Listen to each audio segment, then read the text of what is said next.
I call this meeting of the Christiansburg Town Council to order. We will now observe a moment of reflection for not only council, but members of the audience.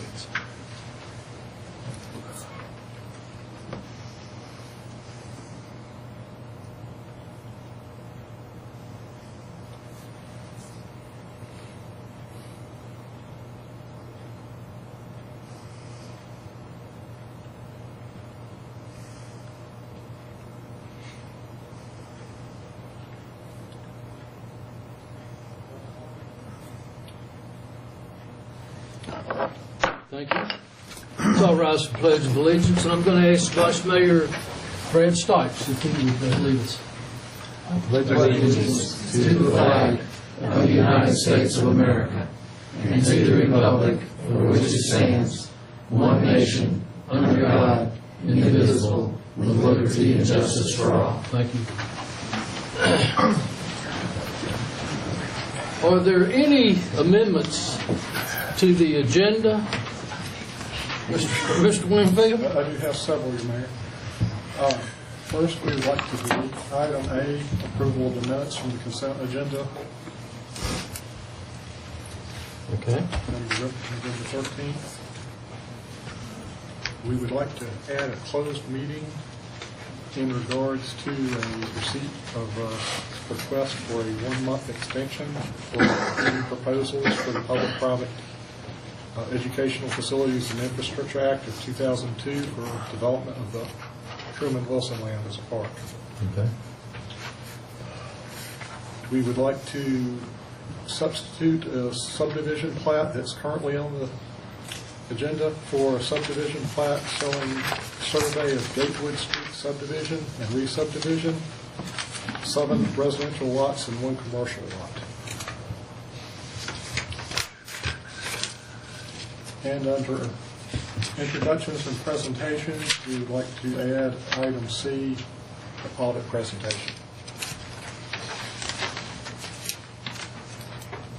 Okay. Can I piggyback one more on that? Yes, sir. Under committee reports, item or Roman numeral 7, item A is going to be deleted for this. So we're adding one and we're deleting the plat on the marketplace redevelopment for this evening. Thank you.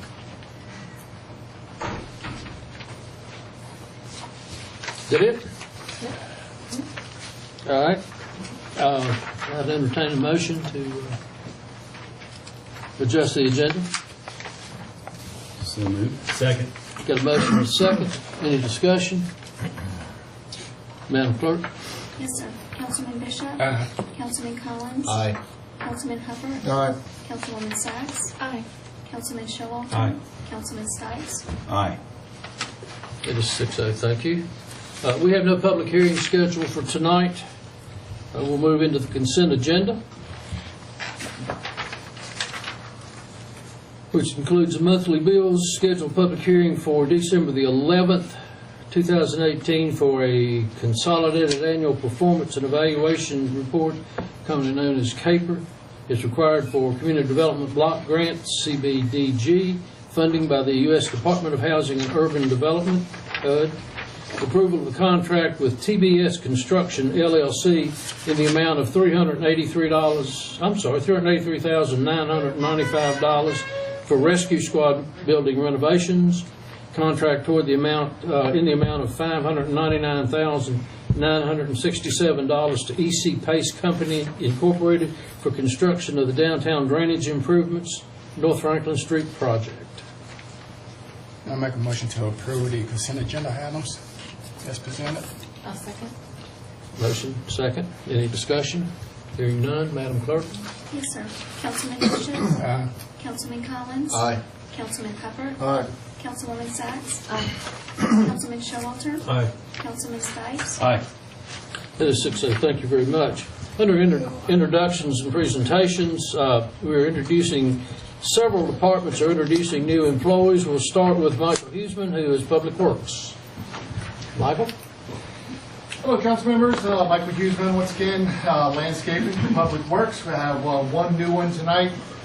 This is Ron Goodson. Ron hails from New York. He's lived in San Diego before coming here. He has been in the furniture business for most of his life and was looking for a change. It's worked out really great so far, and we're really glad to have him. How's the weather treating him? Welcome aboard. Welcome Nice to aboard. have you guys. It tends to be like this all the time. Patricia Colosti, close enough? You're close. Good, close enough for highway work.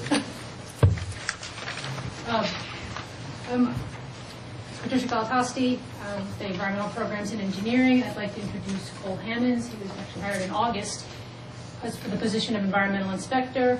Cole's got a background in firefighting, farming, and most recently working for SEPI Engineering as a consultant inspector on several town federal cost share projects.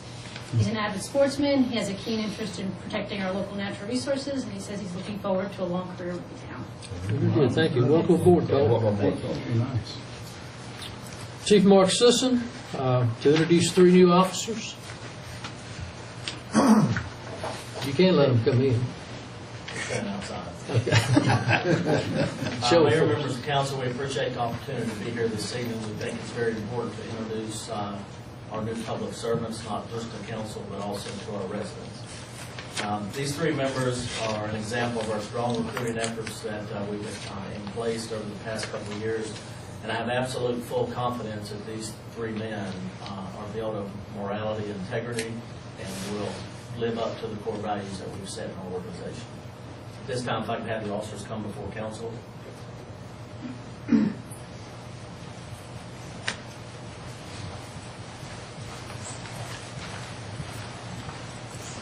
Council, to your left, first you'll find Timothy Hydell, who was born in Seattle, Washington, graduated from Mount Rainier High School there. He received his associate's degree at Highline Community College and then his bachelor's of arts degree from the University of Washington. Prior to being hired by the Christiansburg Police Department, he was a mail carrier and worked at the New River Regional Jail. He graduated our police academy in May of 2018 and is in his final stages of our field training program. Him and his wife own a farm in Floyd County where they raise cows, sheep, and chicken. They are currently in the process of being foster parents and looking for their first placement. Second, in your middle will be Ethan Havens, who was born in Radford, Virginia, grew up in Bland County, graduated high school there, entered the United States Army, and was assigned to the Infantry Division in Fort Benning. While on active duty, he attended EMT training and college at Chattahoochee Community College. That's an odd community college. He worked at the New River Regional Jail before we hired him. He also graduated from the Police Academy in May of this year and has completed our field training program. He is married to Zoe. He enjoys hunting, hiking, and the outdoors. Next is Eric McClanahan, who is married to our Mo McClanahan. Most of you do know Mo. He was born in Newport News and graduated from Grundy High School. He has a master's degree from Radford University, where he is currently serving as an adjunct instructor in their criminal justice program. And he was a magistrate in the 27th Judicial District, and he worked both for Virginia Tech Police Department and Radford Police Department. He is married to Mo McClanahan, and they have a son that is 6 years old, Brody. He enjoys home improvement projects and physical fitness. At this time, if I could have all 3 raise your right hand and repeat after me. On my honor, On my honor, I will never betray my badge, I will never betray my badge, my integrity, my integrity, my character, my character, or the public trust. or the public trust. I will always have the courage I will always have the courage to hold myself to hold myself and others and others accountable for our actions. accountable for our actions. I will always uphold the Constitution I will always uphold the and Constitution the community I serve, and the community I serve, so help me God. so help me God. The one thing I will say to the 3 officers standing before you today and also to council and the citizens, the oath of honor is very important to the law enforcement community. It's probably one of the most sacred things that we have, and it's expected that you abide by this oath and that your integrity or your character never be compromised. So I'm excited to introduce 3 fine young men who have great credential, and I think will be an asset both to our agency and to this community. Thank you.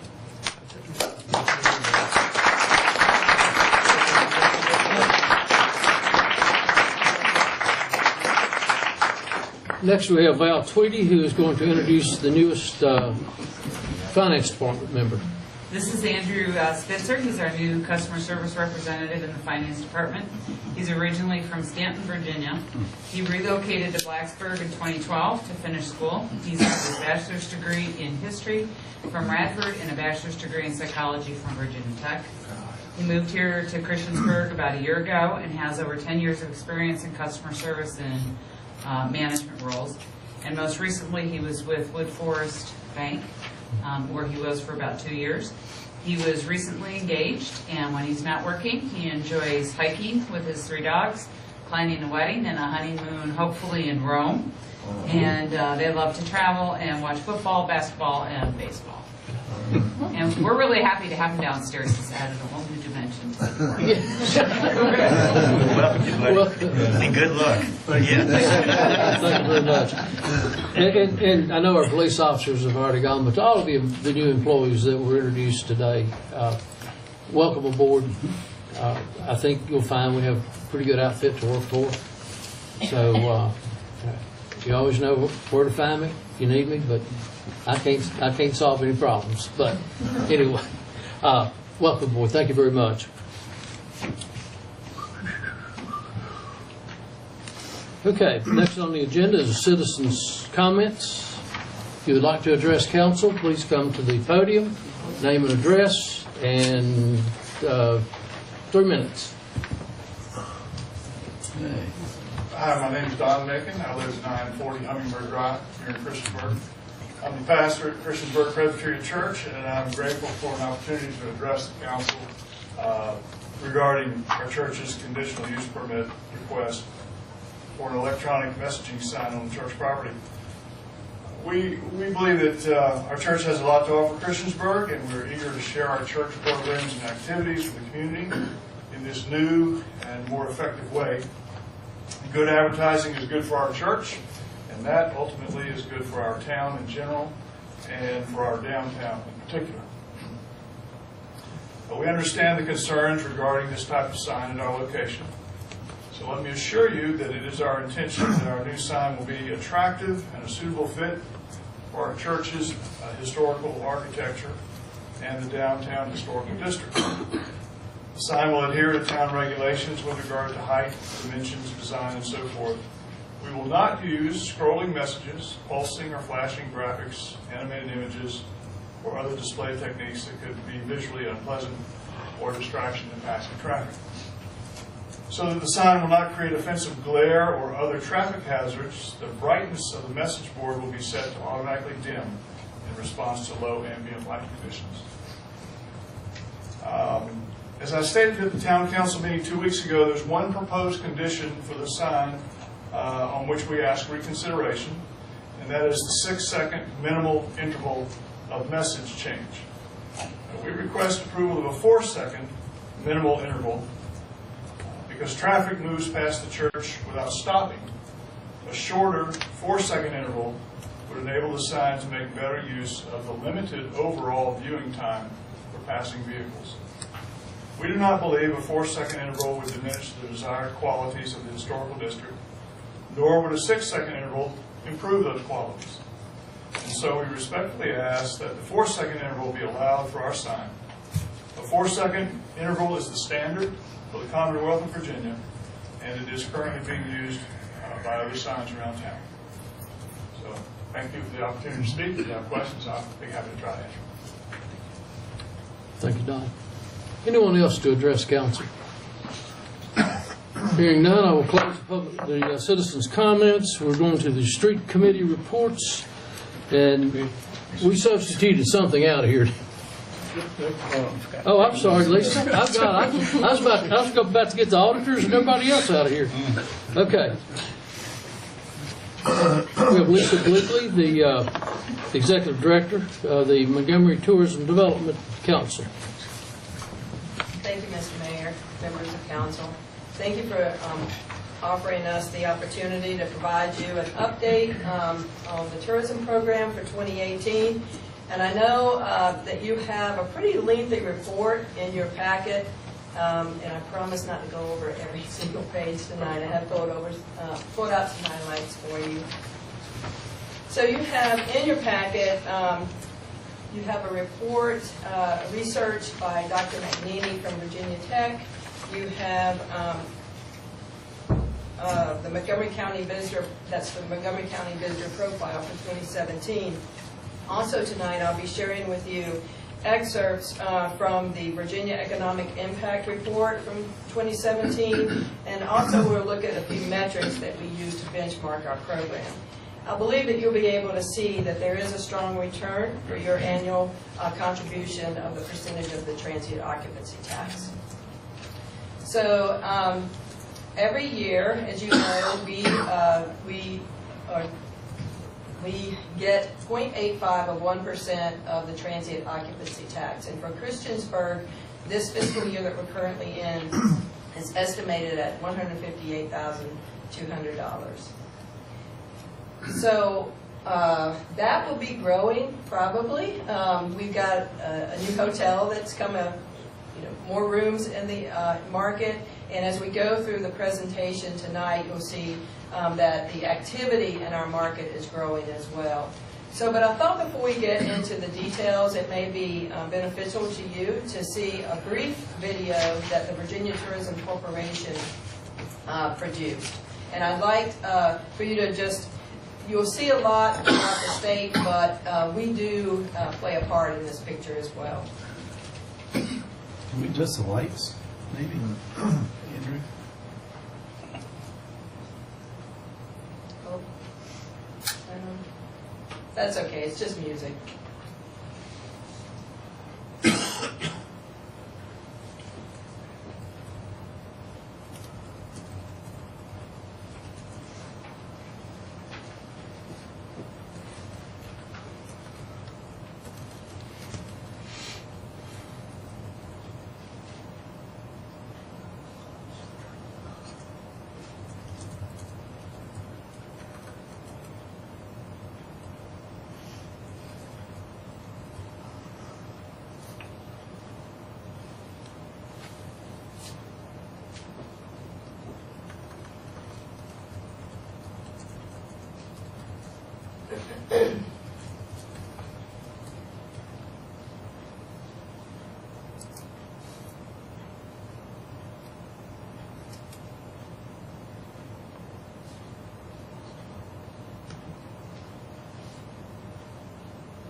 So it was much cooler with the music, but hopefully you get the idea.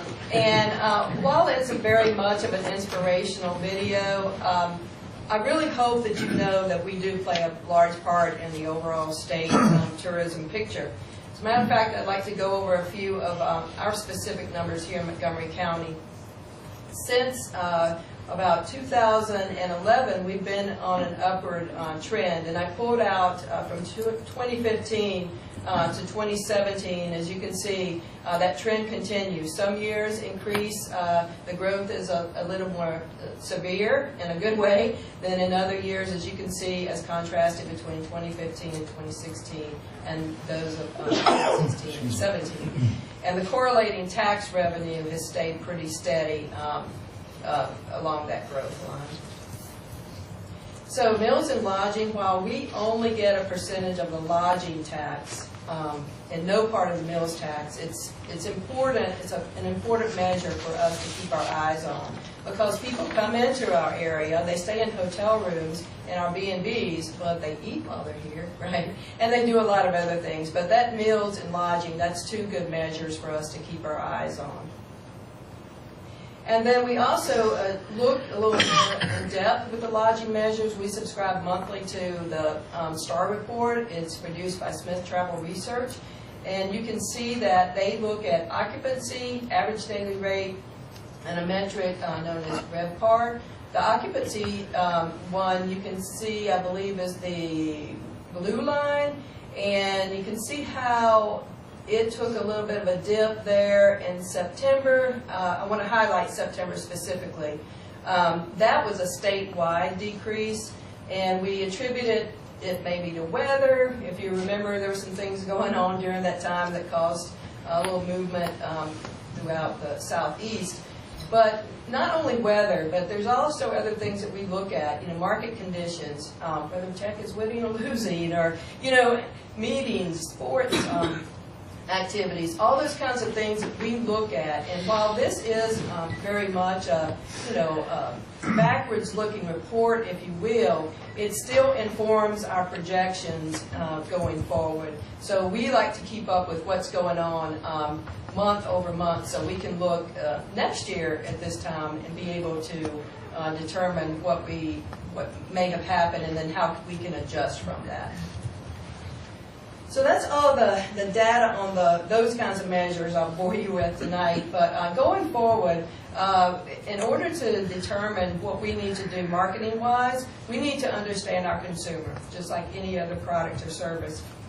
So we work with Virginia Tech to produce an annual report for us, a visitor profile study, and we are in our third year, actually. The first one we produced was in 2016, actually. And we took a focus, in addition to just a general kind of research, we took a focus on how our consumers were interpreting our brand. If you remember, we had a brand development rollout, we had a website, and many tools that we use for marketing.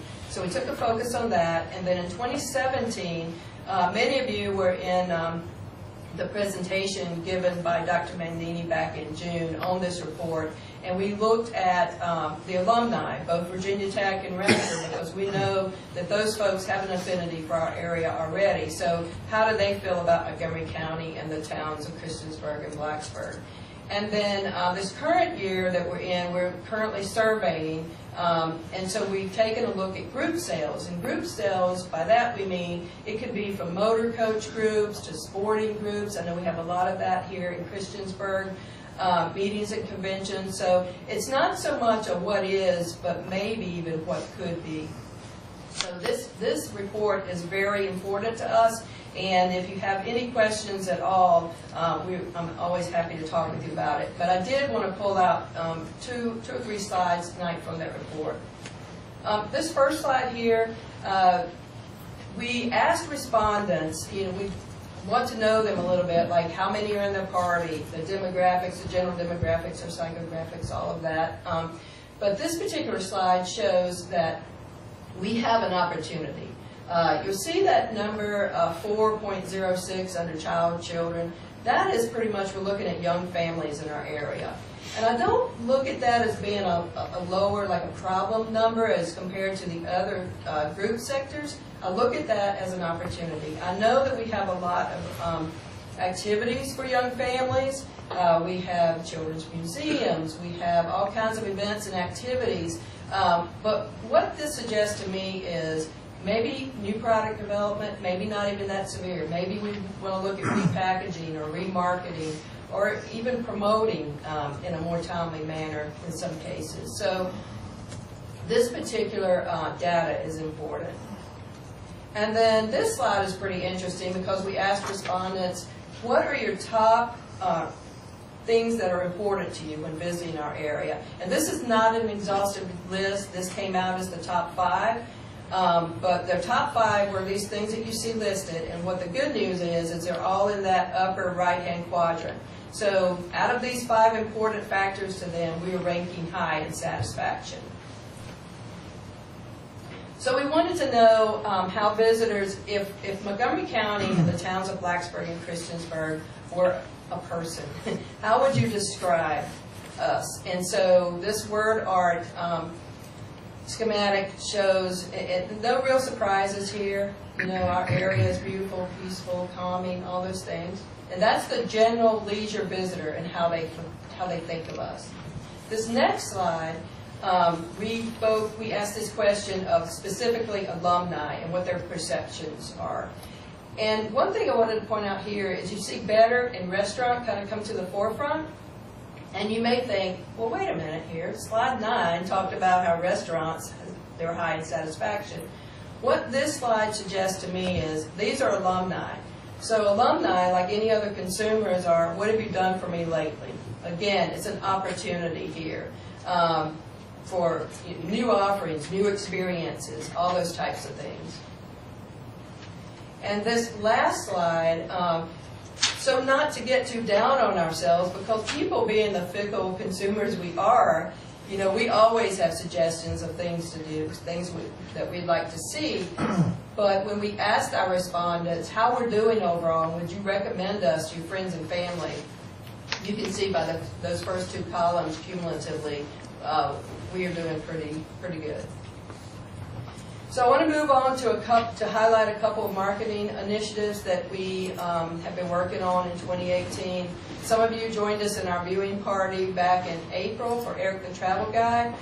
The thing here I want to point out is this particular project has a lot of legs. We got some social media out of it. We had a 5 or 6 minute video that we've been able to share in some different forums. But we also are included in season 1 of this travel series. And it has been picked up nationally throughout the public PBS network. And recently, the Act Create, if anyone watches Blue Ridge PBS, the Act Create is a new network within that broadcasting system. And so between those two, they're playing season 1 and now season 2 pretty frequently. And then that added to PBS Online and then the streaming through the PBS app, they estimate the viewership at 3.6 million when you consider the number of times played and the national footprint that it's played on. And then moving on to the Come Find Home marketing campaign, this is one that started running at the beginning of football season and will conclude at the end of basketball season. If you catch the Hokies All Access program, you'll see that Montgomery County Blacksburg Christiansburg has sponsored the Tech Tunnel Tour. Say that 3 times fast. And so we have an opportunity for mention coming in and out of the segment, but also they put up that bottom frame there. We are able to promote events and activities within our area, and it stays up there pretty long for a few seconds. So I've been happy with that so far. Hopefully we'll have some analytics to share with you in the coming months. And then more specific here to Christiansburg, we've done a lot of work in trying to milk as much value as we can out of the Crooked Road affiliation. And I hope you're all aware of the Junior Appalachian Musicians program that was started right here in Christiansburg Elementary School. That came about by way of our affiliation with the Crooked Road. It's been so successful. We started with 17 students that first semester. This semester that we're in, the fall, we took 40 on, capped it at 40, and had 35 more students on the waiting list. So it's been very successful. It's now held, Ignite gave us a launching pad for it, but it's now held within Christiansburg Elementary School. And in fall of 2019, there's supposed to be another program picked up out of this kind of central program that will be hosted at Christiansburg Elementary School. And then the hotels and the restaurants and any part of our hospitality industry, we try to stay pretty connected with them. We meet quarterly with the hospitality partners, and it gives them a chance to network. It gives us a chance to kind of share what we know and kind of get that feedback in return. And then sports marketing planning. I put that on here. We're just kind of in our infancy stage here. I sat down with Brad from Parks and Rec and Terry Caldwell from the Aquatic Center and some more folks around the table, and just trying to gain a sense of what we have here, specifically in Christiansburg and then county-wide, what we have in terms of demand, facilities. Because I see almost weekly, I have leads come across my desk that comes in through Sports Virginia, and It's groups that want to take their sporting event somewhere in Virginia, and so I need to have a good idea of what we have the capability of hosting. So Brad and Terry and others have been very helpful in trying to help me frame that up, and we will continue work on that front. And then trying to build capacity within the New River Valley itself. We have 4 other offices such as ours, and there's a person or 2 in each of those offices. So we try to make good use of our collected resources sometimes when it makes sense. I think many of you are familiar with the Mary Draper Ingalls story that happened right here in many places throughout the New River Valley. So we put an itinerary, a 3-day itinerary together, and I took that itinerary to Greenville, South Carolina for the North Carolina, Virginia, South Carolina Motor Coach Regional Meeting. And I took that with the purposes of selling, number 1, but number 2, increasing awareness for our area. All the tour operators there, almost without fail, knew our area for exit 118, being a great place to stop as they're coming through 81, headed to DC from wherever and vice versa. So they were aware of that part, but I was able to increase that awareness to say, yeah, you know it's a great stop, but did you know? And so these are some of the things that we're working on. And then lastly, Montgomery County and the towns of Christiansburg and Blacksburg are always high on our minds. Irene and I, we try to take the name out. We're sitting at the tables at the state level. And so 2 things I wanted to point out tonight, especially since Irene's here with me. I wanted to give her a pat on the back. She was one of 2 finalists statewide to receive the award for Best DMO Employee, again, statewide. And DMO, that's shorthand for what our office is. And so I was pretty proud of that. Thank you, Irene. And then at our most recent state tourism conference, I was invited to speak for 2 breakout panels, one speaking on regionalism and another one to speak to the student track there. So again, we're able to, through these kind of more soft sell opportunities, get the name of Montgomery County, Christiansburg, and Blacksburg out there. So that's just a little bit of what we've been working on in 2018. We expect to have an annual report ready to deliver to you, a written annual report by late January, early February, once our numbers kind of come in. So with that, thank you very much, and I would ask if there's any questions. I'll be glad to take them now. For the coming year, you mentioned promotion. Does your department have anything that you're going to try to instigate for this coming year that maybe that you have not done before or has not been done in this area? We're working on our marketing plan right now. The MTDC, Mr. Everett, I know you and Mr. Bishop are familiar because as you're on it, and so that's one thing. I always like to bring our marketing plan to the MTDC as your advisory and look at several opportunities before we commit to anything. So you haven't decided on anything at this time? For FY20? No. Not for FY19 is pretty much done and in motion. FY20, there's a few thoughts out there, but nothing I would feel comfortable right now. It's not solid yet, I would say. I'd like to make a simple comment. I think you're a consummate professional. I appreciate your military background and your goals-oriented approach to things and your hard worker whenever I'm in the Montgomery County Government Center. I mean, you're a consummate professional and a great ambassador for our region. I appreciate the update, but more importantly, I appreciate what you do on a daily basis to promote our area. I think it's well worth our investment. Thank you. That means a lot. I second that.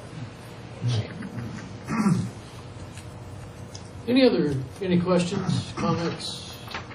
Lisa, thank you. Thank you. Thank you very much.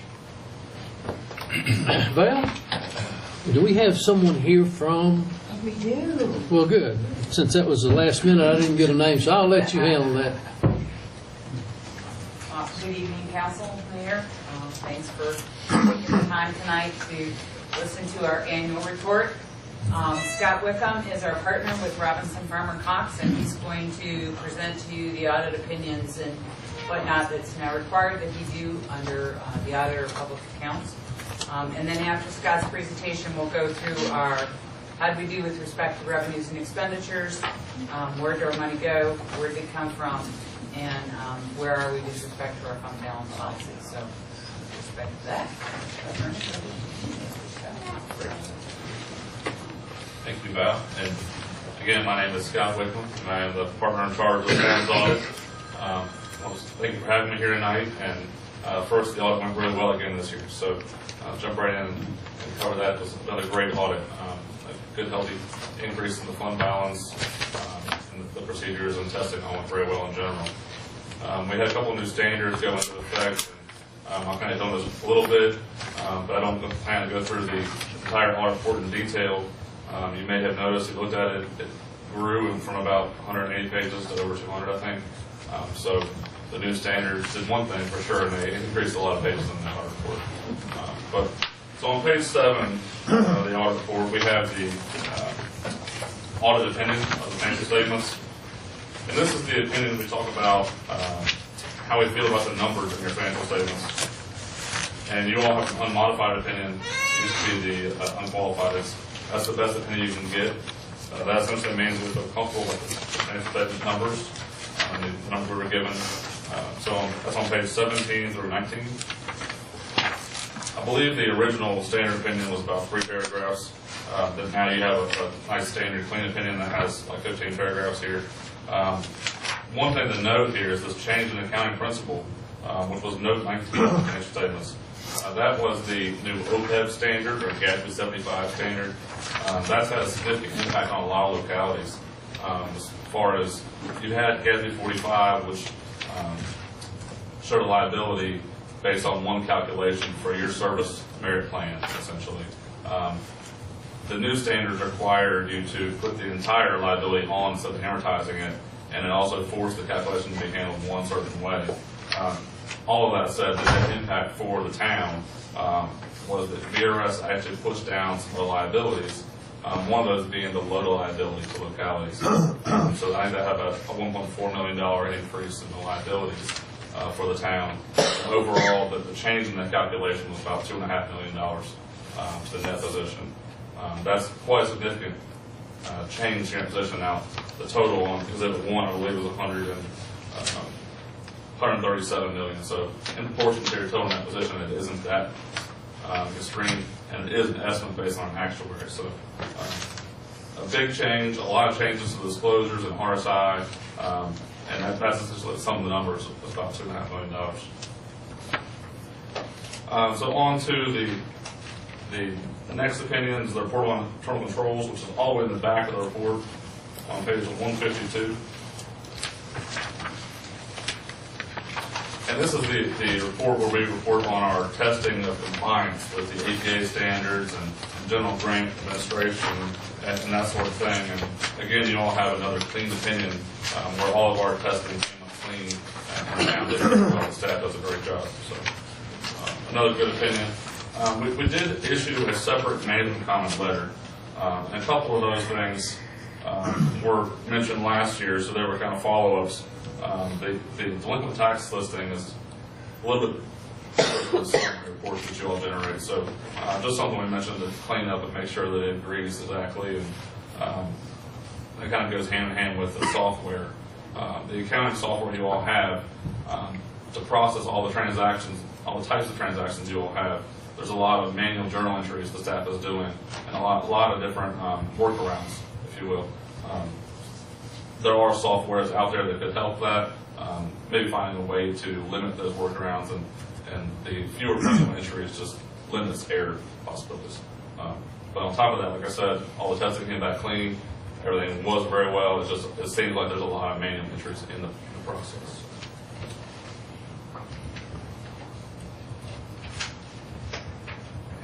With that, I think I'll turn it back over to Val. I am here if you have any questions at any point, and always available if you have questions afterwards. So I sort of gather that from what you say here, the biggest thing that we would need maybe is a little bit more software? I think that at least an update to what you have, or possibly something different, it'd be worth evaluating the software. I know that. You're saying it'd be worth the money?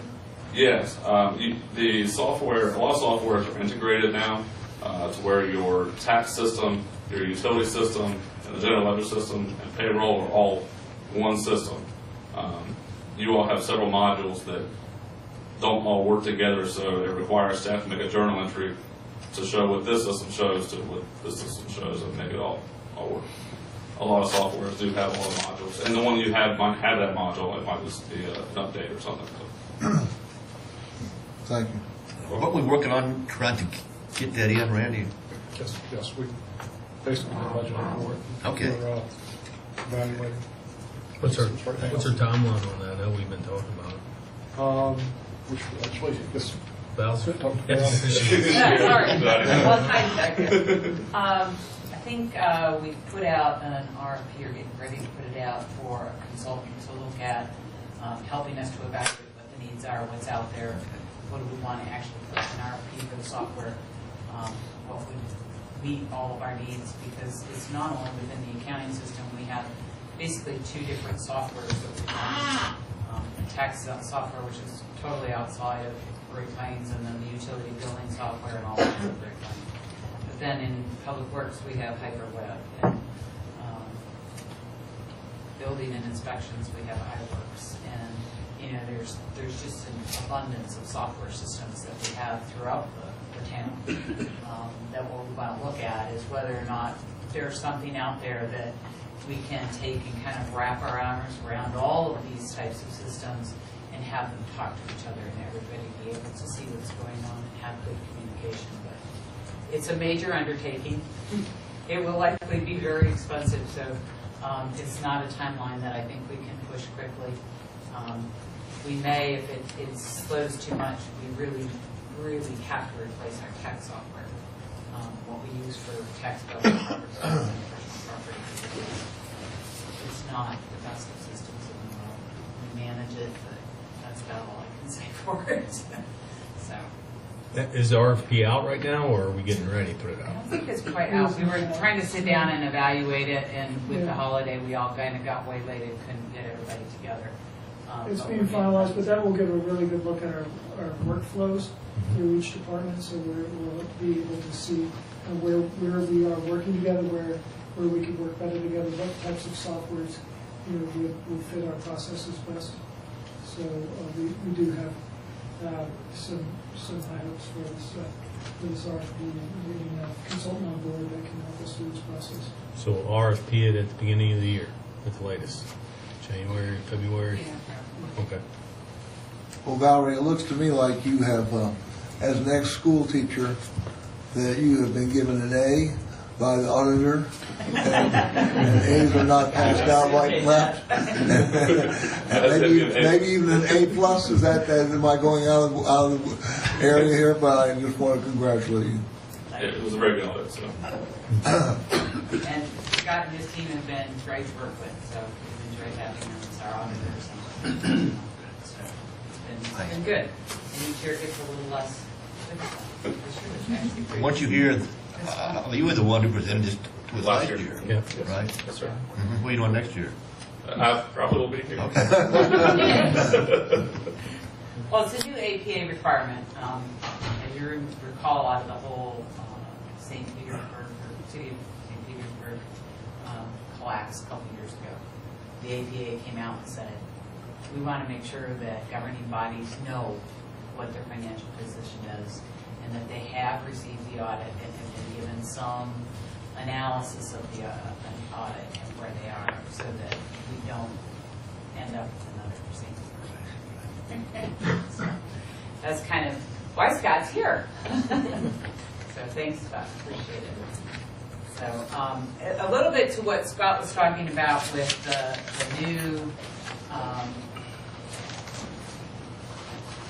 GASB 75 and all of the other wonderful things that expanded our disclosure. It gets into what we call government-wide financial statements, and I'm going to talk about those a little bit in a minute, but I just want to give you a quick walkthrough of the financial statements as a whole and kind of how stuff is grouped in there. So pages 1 through 13 are what we call the letter of transmittal. I call that my brag letter. We get to talk about the town, where we are, what we're about, and some of our great accomplishments during the year, some of our success stories for the year. So I like to call that the brag letter. The MD&A is the management discussion and analysis, and it's about 10 pages long. And it tries to take kind of a lighter or different view of the financial statements and explain them more in more layman terms instead of all the technicalities that we get into in the footnotes and the technical financial statements. So between those two, if you read those, the letter of transmittal and the MD&A, you'll have a pretty good idea of what's in the audit report, because the next 100 pages of the financial statements can get very dry and brittle, and even myself have trouble reading the entire thing in a sitting. So I give Scott a lot of credit for the number of these that he writes, reads, edits, and redrafts, because I don't think I can do it all day long like he does. So then we have the government-wide financial statements, and this is where the new GASBs come into play. And these are what we often refer to as the GASB 34 statements.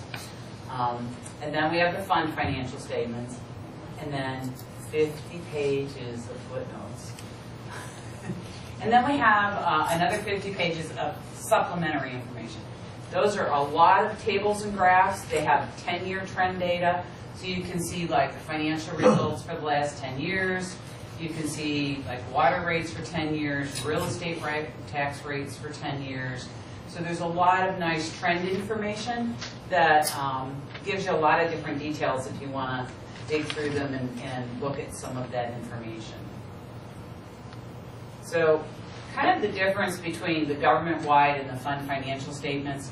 The government-wide brings into effect and wraps its arms around the entire government and says, full accrual basis disclosure of all your assets and all your liabilities and depreciation and all of those good things like you would see normally in a business enterprise. So it attempts to do that on a government-wide level.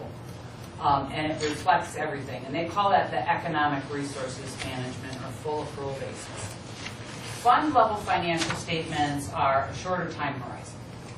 So when we account for assets in the fund financial statements, it's like we bought a truck for $35,000, we bought a tractor for $500,000, whatever it is.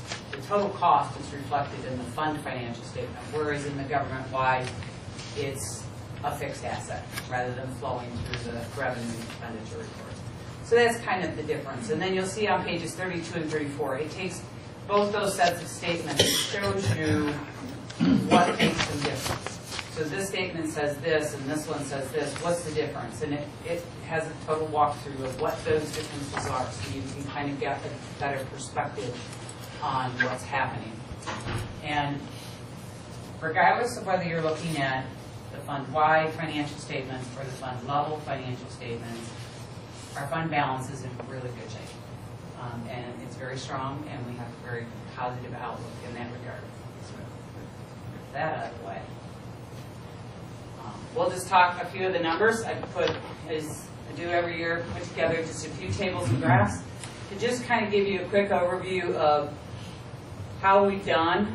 This is a 4-year comparison here. You'll see there's a decline at special revenue funds, revenue, and general projects funds. Those are really grant revenues that we just either didn't have the expenditures or didn't have the grants this year, didn't spend out the grant revenue, so or the grant program in the year. Some of them are construction projects, so it's a timing issue as to when the stuff gets done. Some of it's just funding that we had in one year that we didn't have in another. So don't be alarmed by those decreases in those revenue numbers. With respect to water and sewer, we did do much better in revenues in the enterprise for water and sewer. And stormwater projects, most of that is grant revenues from some of the DEQ and revenue sharing grants that we got for some of our stormwater projects. This started moving forward this year. And then you'll notice in the general fund, we were up a little over $300,000 in revenue for the general fund, so that's always very good. On the expenditure side, our expenditures were up for the general fund, about $1.5 million. Again, that's in part because of the capital project stuff, projects that were brought closer from travel fund or town funds. And then special revenue funds, it's kind of the opposite on the expenditure side. We spent less, got less revenue. Cemetery is pretty even. Capital projects funds was right around the same as the prior year. Enterprise, water and sewer funds increased expenditures of about $715, and stormwater increased $795. And again, that's mostly the capital projects in stormwater that kind of got completed or more completed in last year. So just a quick picture, if the green columns are the budget numbers, and the blue columns are the actual numbers. So with respect to revenues, you always want your actual number to be a little bit better than your budgeted number. And with respect to expenditures, you want it the opposite way. So as you can see, we kind of did that in all categories for the general fund and the enterprise, water and sewer fund. And I didn't want to plug this graph up anymore. So I added another one for stormwater and special revenue in the cemetery. And again, these kind of look the same, except for they're opposite for the special revenue funds because we didn't, we budgeted to receive some grants that we didn't get because we didn't complete the projects or whatever. And the special revenue funds are mostly the grant funds that if you don't expend the funds, you don't get the revenue. So, but the expenditures did the same thing as the revenue, so it's not really a concern there. So just kind of a picture. Where did it all come from? As you can see, about 85% of our revenue comes from charges for services, which is really garbage, intergovernmental revenues, which are things like the law enforcement funds, the highway funds, communication funds, I'm trying to think off the top of my head, a couple more. Water and sewer funds, stormwater, property taxes, sales tax, and meals tax. Those revenue sources make up about 85%. The rest of it is kind of all those little small slices of the pie there. So it gives you kind of a nice picture of where the majority comes from. And then on the expenditure side, we break it out more by functionality. So police, fire, rescue, inspections, safety programs, 26%, public works 15%, parks and rec almost 11%, administratives about 8%, and water and sewers 23%. So that's the big chunks of where our funds go. Fixed assets increased about $726,000 net of depreciation.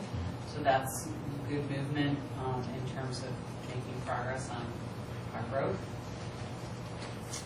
Asset and liabilities. This one just kind of shows where we are with current assets. This is more like on the fund level. This is kind of the government-wide net position, what we have in fixed assets and all that kind of stuff. And this is more at the fund level where we look at the current assets, the current liabilities, and then the long-term debt. Long-term debt went down a little bit. Current liabilities are down a little bit, and current assets are up about $4 million. Oops. Held my finger on there. Fund balance, this is always the fund number that we like to talk about.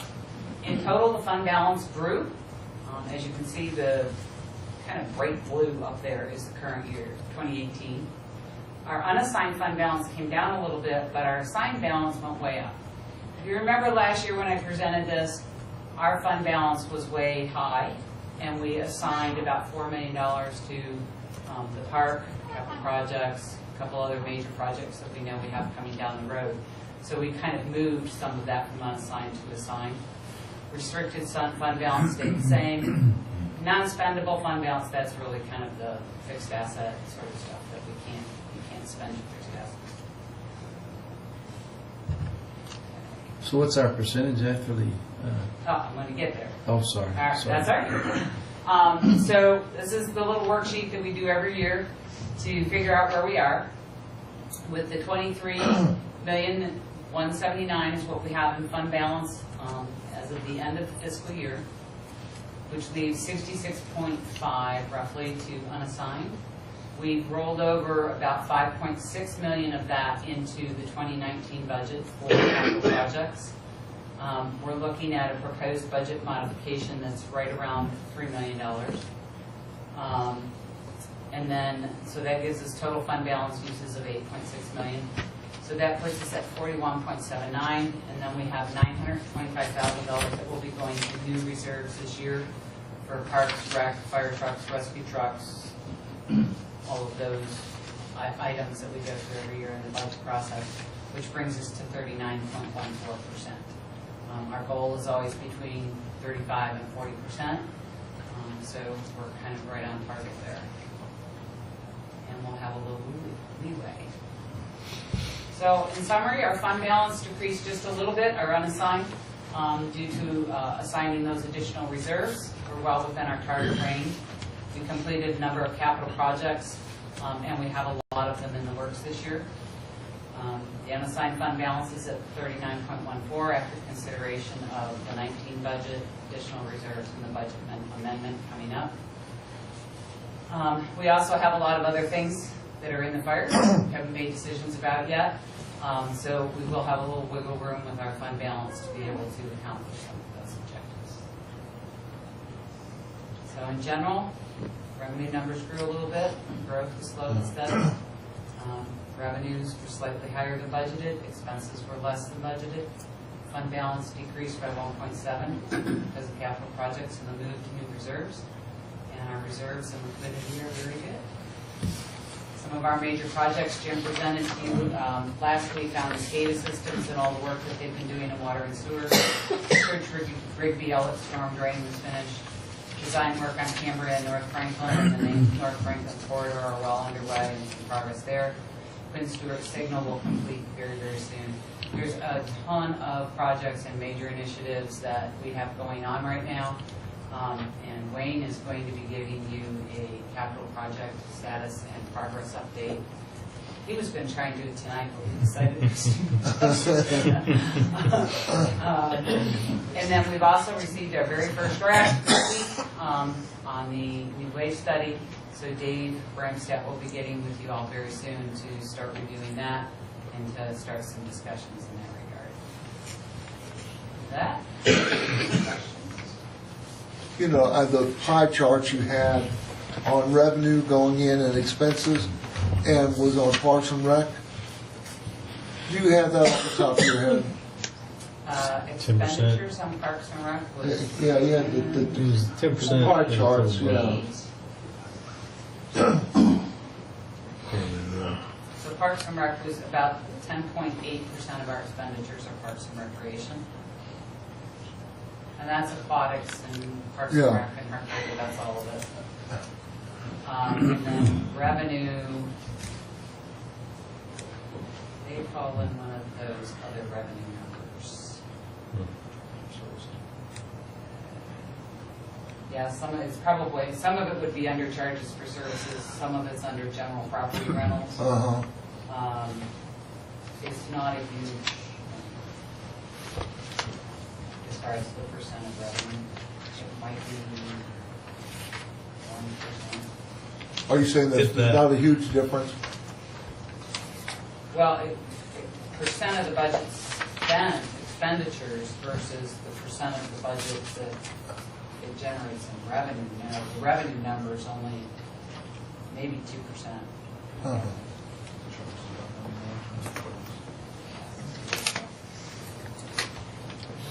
Yeah, it might be 2%.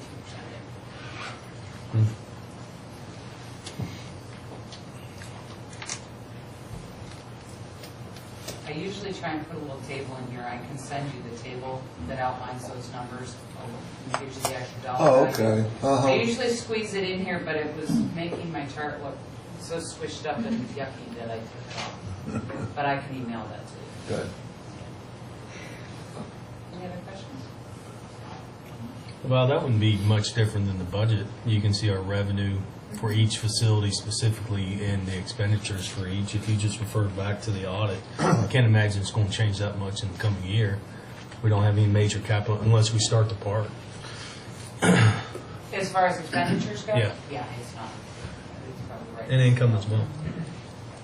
I'd like to note it's a great report as usual, Val. I don't know what we did without you, but you've been fantastic. For our audience and for people watching, just an emphasis on where two items, the property taxes and our meals and lodging tax. Because we are so business friendly, the property taxes that we receive are only half of what we get from our meals and lodging tax. Meaning our meals and lodging tax, we get twice as much from that than we do from property tax, which means it's not on the backs of our citizens, it's on people that frequent our restaurants and hotels. And I think it's a very healthy portfolio, I guess, for revenue. For our audience that's watching, that's something that our business-friendly approach helps everybody. And Val, Balance the checkbook. the sales tax is what? Retail, that includes what we get from retail, and correct? Sales tax is, The county gets the lion's share. Brad's pointing out some stuff, which is very important to look at the property taxes to our mills tax, but the sales tax, which Christiansburg is very heavily retail oriented, the county actually gets the vast majority of that. They do. Blacksburg and They get about Christiansburg 2/3 of it. pretty much take a back seat, even though we do most of the support for the services that we yeah, provide the to two our retail towns base. basically generate all the sales Yes, tax. for the county. But it goes to Montgomery County. More or and less the schools. the town's only distributed a fraction based on school age population. It has nothing to do with the percentage of retail business. It's school age population, right? Usually. Pardon? School age population. Yeah. We get the crumbs that fall off the table. Yes, but we provide all the infrastructure and services. But it keeps the restaurants full. It Yep. keeps the hotels. And the schools up to date, hopefully. Keeps our citizens happy that we have places to shop. Yes. Very good. Any other questions? Val, Scott, thank you. Thank As you. always, thank you. Great job, Matt. Thank you. All right. Committee reports, we have I think we're changing something out of this thing. Right, the one that's on the agenda has been dropped. That's for Marketplace. We anticipate having that by the next meeting. The item that we're...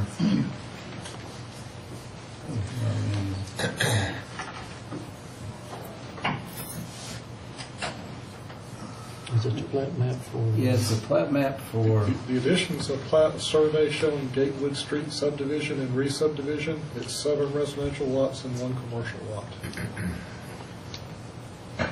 So the street committee met on the project that's coming up here. Just to give you a location, it's out near Corning at the very fringe of our corporate limits behind the Marathon gas station. If that puts things, if you sort of get that pictured in your head, sort of near the trampoline park. It's on Roanoke Street. Behind. It's right, yeah, it's adjoining Roanoke Street and Barkwood. Show where the Marathon station is just for perspective. So there's the Marathon station right there. So anyway, the subdivision is a simple subdivision of one parcel being split into 8 parcels. The parcel where the arrow is a large parcel, and then if you move it down, there's going to be if this plat is approved and plan development's approved, then there'll be a cul-de-sac there.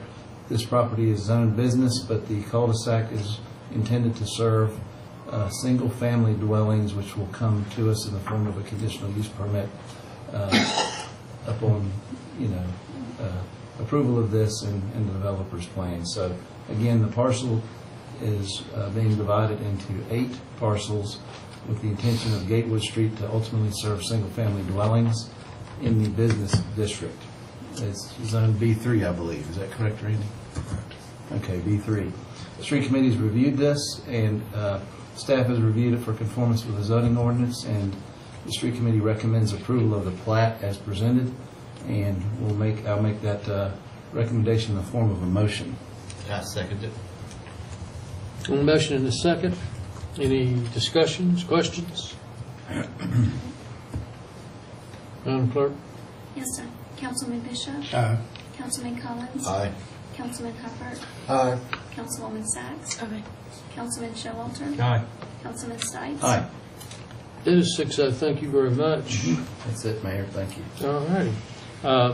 We are now under discussion and action by mayor and council.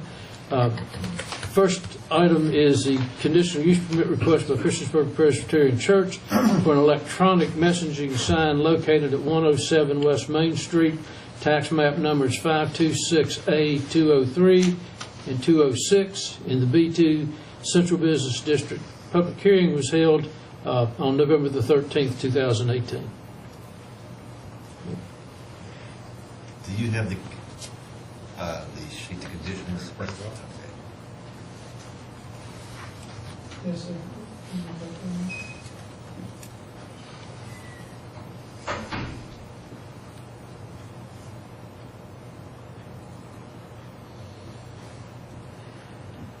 While he's getting that up, let me recognize Mr. Steve Simmons, who is sitting in the back of the room. He is current president of the Christiansburg Kiwanis Club and a former chairman of our planning commission. Welcome aboard, or welcome back, or whatever.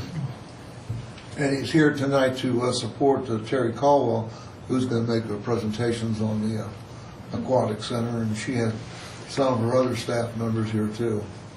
Okay. Before there's a resolution that was, that is brought forward to you from the planning commission with 5 conditions.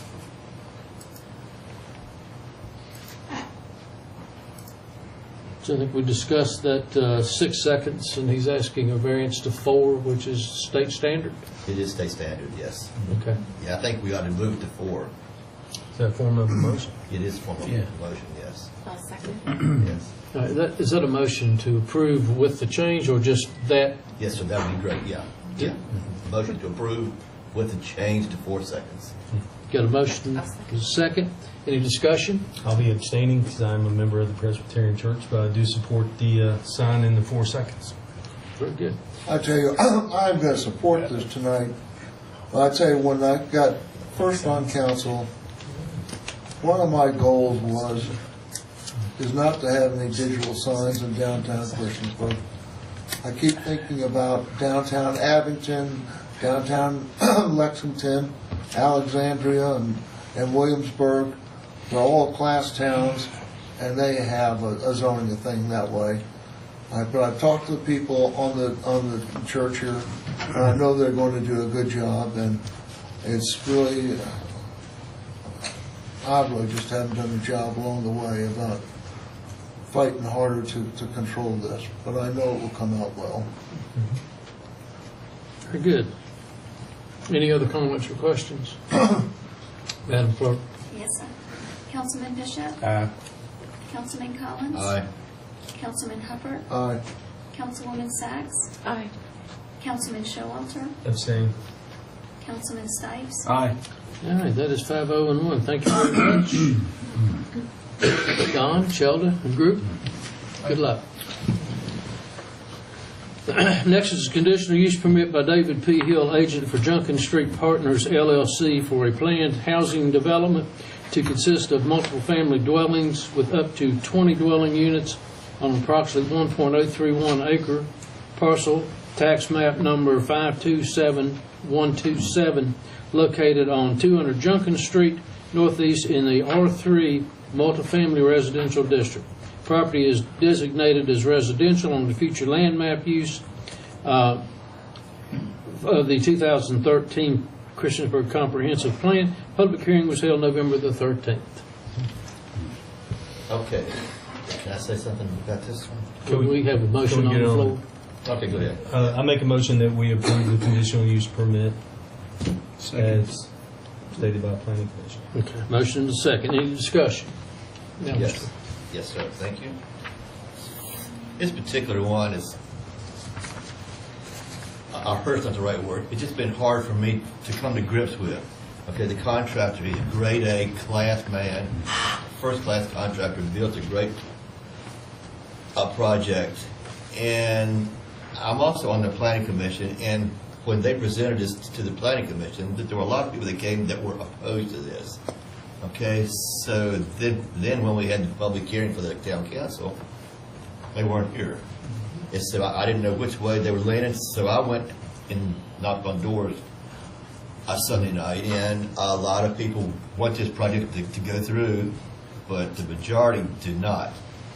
And I just want to make that clear to everybody. You know,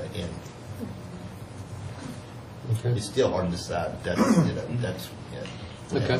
Well, I tell you, Harry, one of those people came to me, and they said one of the reasons they're against it is the water pressure there is supposed to be not that strong to start with, and if you add in all these more apartments, that they're afraid that it will cause more problems. I did not know, and I haven't checked on it. And I'm not sure if anybody else knows. Okay. Jim, do you want to? I see you back there. You want to weigh in on this at all? I'm not aware of any issue. Yeah, me neither. I haven't heard any of that. Okay. Thank you. I'll go ahead and make a few comments. Actually, rarely do I prepare notes, but I hand scratch some. I believe the developer and / applicant on this is actively engaged and has been responsive to the neighborhood and as well as the specific concerns within the neighborhood, and it's a very special neighborhood. I actually, as a result of the last meeting, I actually went out on Monday, November 19th and walked the street several times. I walked up and down Park Street and Junction Street and sort of took it in, knocked on some doors. And I heard, I understand what Mr. Collins is saying. But anyway, I took it in firsthand and talked to some folks that live out there. This is a historic tax credit project, and as such, it requires preservation of the historic exterior and important interior features of the building, which I think it's a really special building to go by. And those of us that have been in it as a school board, you know, it's and I understand. Okay, I'll get to that. But anyway, the standards of the historic tax credit I believe, will preserve this building and ensure a quality product. New construction, especially as would otherwise be possible under the current R3 zoning, would not come with such a guarantee. It might have vinyl siding and whatever else, you know, nothing special. Let's put it there, run-of-the-mill garden variety development. By right, without coming to council, which this is. I think that this is my personal opinion, I think that preserving the character of that building is critical to maintaining property values. I don't think it's going to jeopardize them. I think it's going to maintain and maybe even enhance those. The fifth one I'll extract from an email that was sent to me, which I really agree with. The historic preservation project of this type can have economic benefits for the entire town of Christiansburg, helping to attract residents and other developers alike. And the proof of the pudding, all we have to do is go up to Roanoke and look in Roanoke Valley, Roanoke, Vinton, and look at what's the transformation of that. It's amazing. When the Patrick Henry Hotel renovated the condos, I thought, what in the world's going on here? And you go down there now. But anyway, so I actually think that that's going to attract people and developers. As to the concerns that have been expressed in the public hearings, my personal contacts and also emails that we've all received, I understand and respect the reluctance to endorse change. I understand that completely. Likewise, I respect the concerns of traffic increases that accompany such a development. However, I also believe that here in Appalachia, I'm sure there's a lot of communities that would love to change situations with us and have a traffic problem due to a vibrant downtown and neighborhood areas. So not to downplay those, but I respect those concerns, but I think the pros outweigh the cons.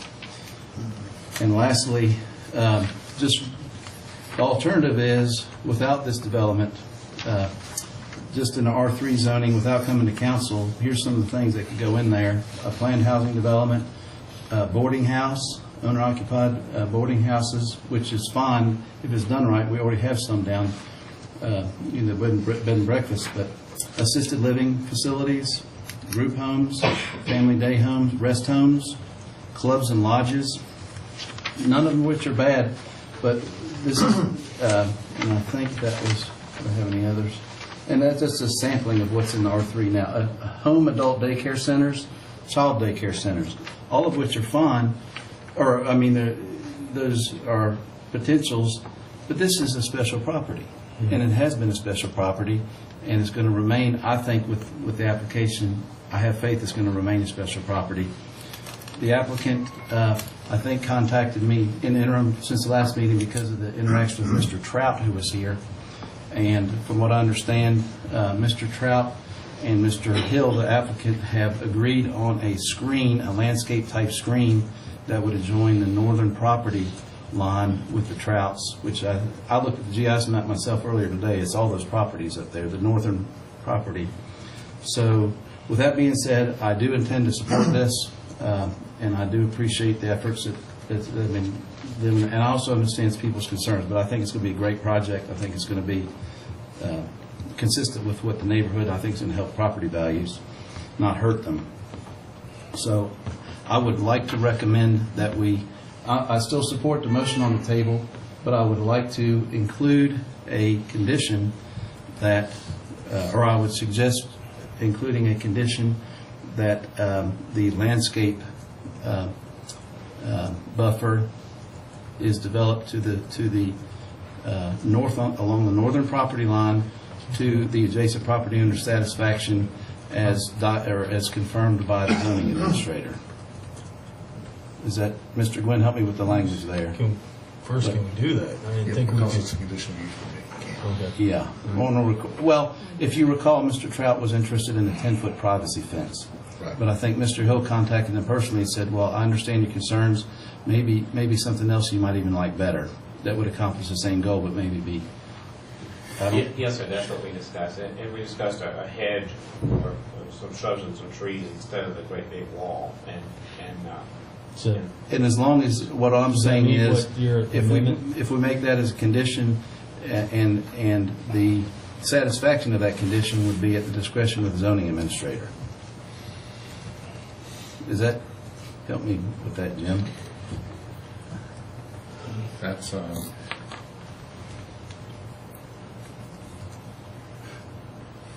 No? well, I'm trying, I don't know how much discretion we want to place in that. Because you're going to have some parameters. Okay.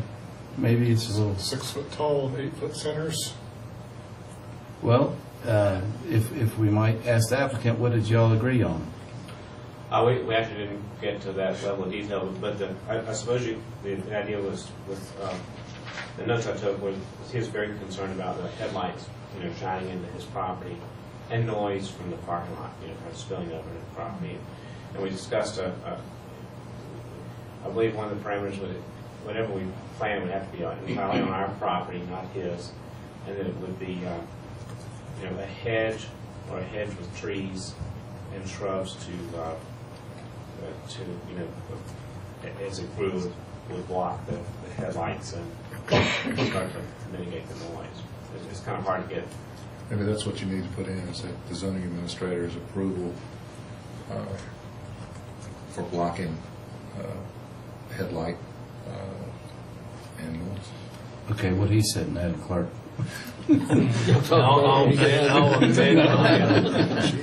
I'll amend mine to reflect. Okay, thank you. And I'll However you want to put it. I'll amend my second to include as a condition a landscape buffer that blocks headlights, blocks light coming on the property. And that's it. I'm sorry I talked so long, but I had to get my thoughts organized. So we have a motion and a second on the floor to approve. I do have a question. Sure. Oh, okay. Go to vote. When I was at Planning Commission, there was some concern about the number of units. And I noticed here it says 20. But you had mentioned like 14 or 17. Yes, ma'am. I think the zoning is written up to 20, but I believe in our PhD.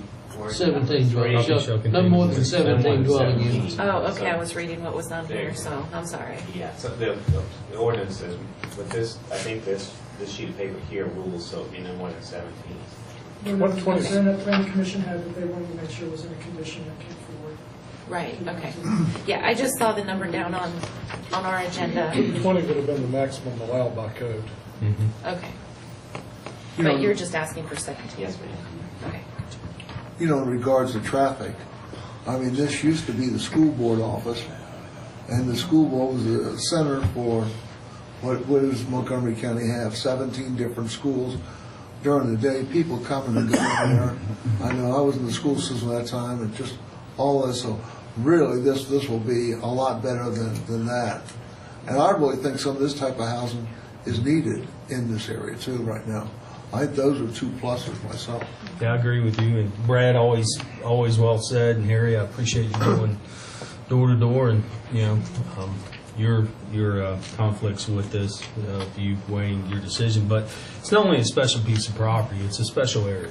This is in the heart of our historic district, but there's no ordinance protecting any dwelling up there. And I do agree, and I'm glad Brad said that. R3 can go in so many different directions with that.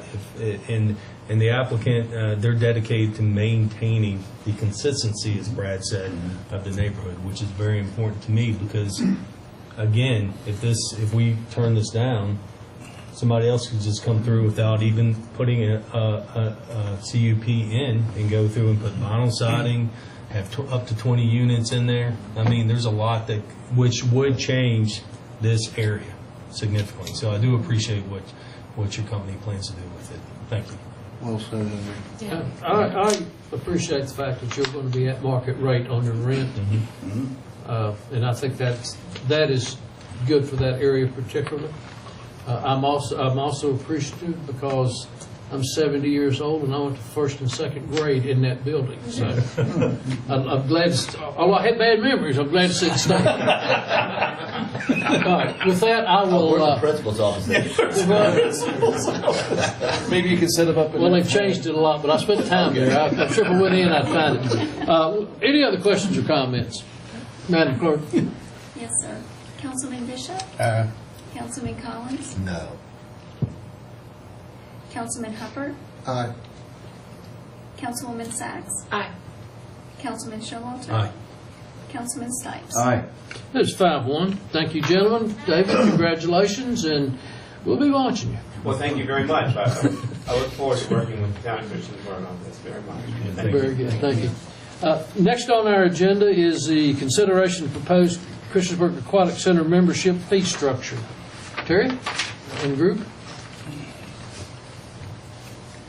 Good evening, Mayor and council members. I'd like to recognize with me this evening our Aquatic Advisory Board members. Would you please stand so everyone can acknowledge what a great job you all do?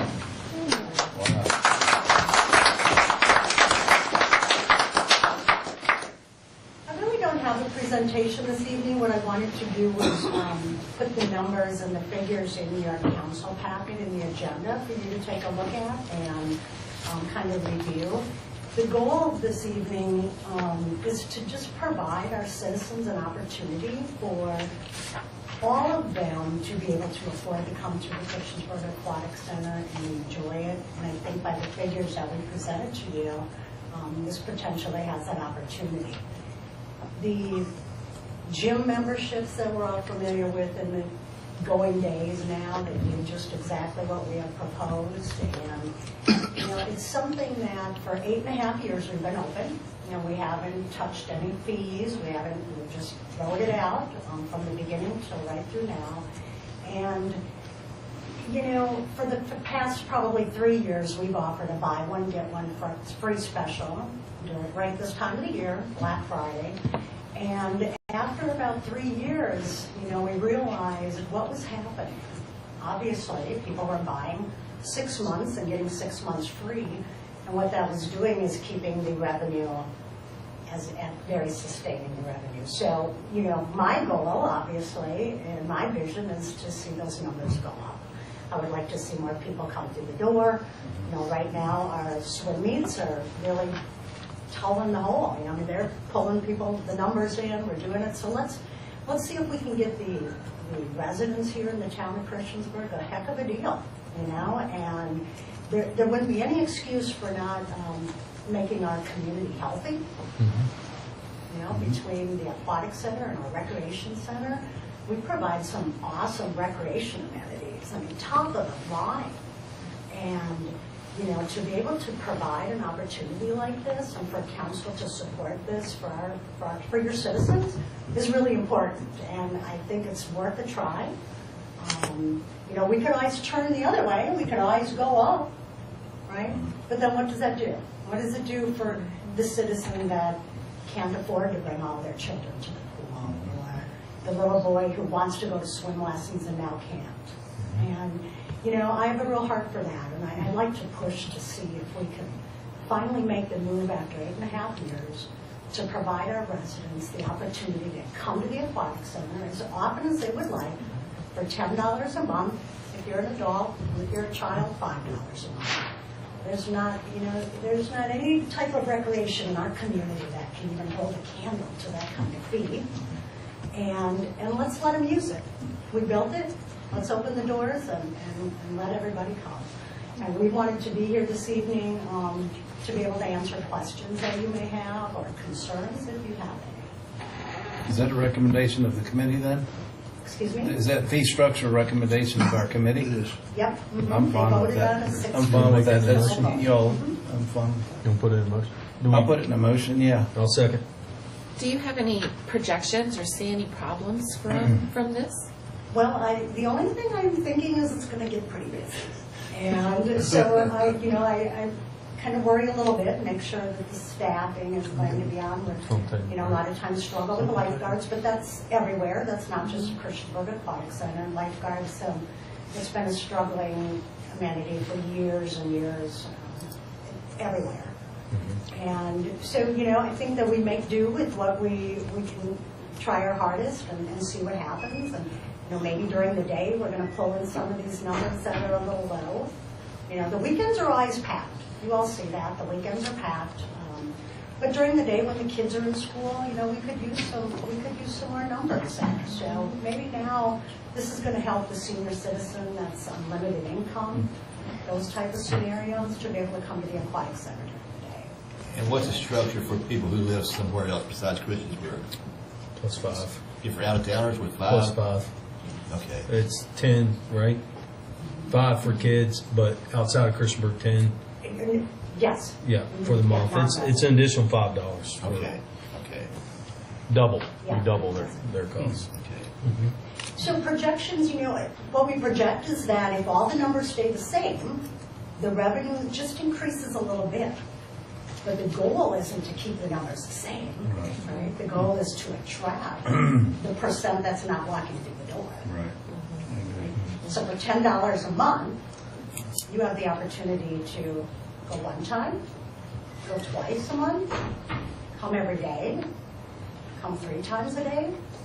So, you know, it's just what you know, your goal is, and that includes the fitness room too, and the warm water therapy pool. How about your classes? Would they go down, the cost The go down as classes are well? going to remain the same. Okay. Because we base that on a budget and due to the cost of the instructor. So those are obviously out of revenue produced programs, so those would remain the same. We won't change those fees at this point. This would just be memberships through the door, kids wanting to come swim. I love the idea personally. I've heard a lot of mixed feelings from my time on council and before, and I really think that your proposal should solve a lot of the concerns I've heard. So thank you and the committee for proposing this. Thank you. Well, look at this committee. It's a perfect, I mean, good mix of, it's an ideal representation of our community. They've done a great job in the past. And Terry, I honestly have a lot of trust in the committee, and if that's what they think is best, I think it's best too. We have a great committee. We have a great committee, and I have to just say they've been with us since the beginning, for 10 years, you know, when Mayor Ballard put some of them on the Aquatic Advisory Board. So, you know, they understand, they see it, and for me to be able to just throw something out there and just give them the opportunity to think about it, and, you know, and that's really what I'm doing with you two. What we'd like to do is just throw it out there and see what you think. So is this going to be on are they going to have to pay monthly, or is you going to offer, like, if somebody said, yeah, I'm in, give me a year. I mean, I was wondering whether the billing, how it would It would affect. be an automatic withdrawal off of your credit card or debit card, whichever you choose to use. You can pay cash, Okay. or, you can choose to just do a monthly. Okay. Walk in and put $10 on the table and just pay a month. That's good. I think Our it's good. goal, obviously, when we go into the marketing campaign of this, will be yearly. Because you sign up for yearly, say if we make this effective January 1st, and you sign up for a yearly membership prior to that, then your name goes in a hat for a lot of different things. A package, a swim lesson package. We'll teach you how to swim, an after-hour pool rental, a birthday party exclusive package. Those kind of things to get people in. So what we're talking about now is something that you don't totally see a lot of times in recreation. What we're doing is we're doing a marketing campaign for our client facility. Yeah, this is great, Terry. This really is great. And, we go. I'm sorry. We've always said that there shouldn't be a child in Christiansburg who can't swim, and this will go towards that. Yeah, that's awesome. You folks are awesome, really. It's good stuff. And it's a rec center is free, but if we go to this new plan, that's about as close to free as you're going to get. And I think that's an encouraging part of it. And so now we have a motion. Yeah. In a second. It's on the table to vote. On the table to vote. Can I say one thing? Yes, sir. Since Terry pointed out, we do have a great aquatic center committee, and a lot of you have been around since the beginning. So I just want to express my appreciation for your patience with council's growing pains for this facility. Because once the dust settled with us, it was all about citizen participation, and I'm glad we came to that realization. I don't think any program or department that we have pays for itself on its own. None of them, as Val pointed out up there. But I like how we're moving with this. I know free's been out there a lot, but I don't think that's conceivable at this moment. But I think this is the next best thing. And the key is to get our citizens in there. And like Harry, I'm glad you said that. Teach every kid to swim and every adult to swim as well. Right? Yep. So I appreciate your patience with us. And the support of council, thank you so much. I really appreciate everything that you do for us. That's vice versa. And Terry, you can maybe correct me here. You talk about the kids. I think this has come up periodically, but everybody sort of forgets. When is there every second grader in Montgomery County goes there 3 times? Correct. And each time is divided up into a half hour of safety lessons, water safety, a half hour of a swim lesson, and then a half hour of just playing around, and they do that. Every second grader comes. Is it 3 times or is it 4? 4 times total. Okay. What it does is it sparks. It may not necessarily teach them how to swim in 4 weeks, but it sparks the interest. And then they're comfortable in the water. And then what are they doing? They're asking mom and dad, please take me to the aquatic center. Right? So, and then there's kids that do know how to swim. They're right on the verge when they came in, and then when they leave there, they know how to swim. And of course, they love the free time. It's just like a PE class. The teachers. So does Mr. Hubbard. He likes his free time around there, right? Yeah. Okay, so we have any other comments, questions? Madam Clerk? Yes, sir. Councilman Bishop? Councilman Collins? Aye. Councilman Hubbard? Aye. Councilwoman Sachs? Aye. Councilman Showalter? Aye. Councilman Stipes? Aye. And it's 6-0. Thank you very much. Thank you, Terry, and especially thank you, Advisory Commission, for helping put this thing together. I think it's a great plan. And showing up. The next thing on the agenda is an item, customer service. Is Mr. Stipes, is this your? Yeah, hopefully it'll be a short item. For the last couple years, almost 2 years, let's think back, and especially since we had our retreat as a council a year and a half ago, customer service was a priority, and especially in the form of answering phone, having a personal contact with staff when they call the town hall.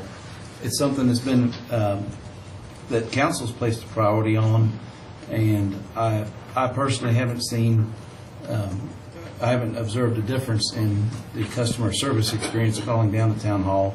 And I told Mr. Wingfield, if council does not think it's important for someone to answer the phone and have a personal contact, then I will drop the issue and it will just go away. But a recent example, I think it was in August, I randomly called 5 local governments.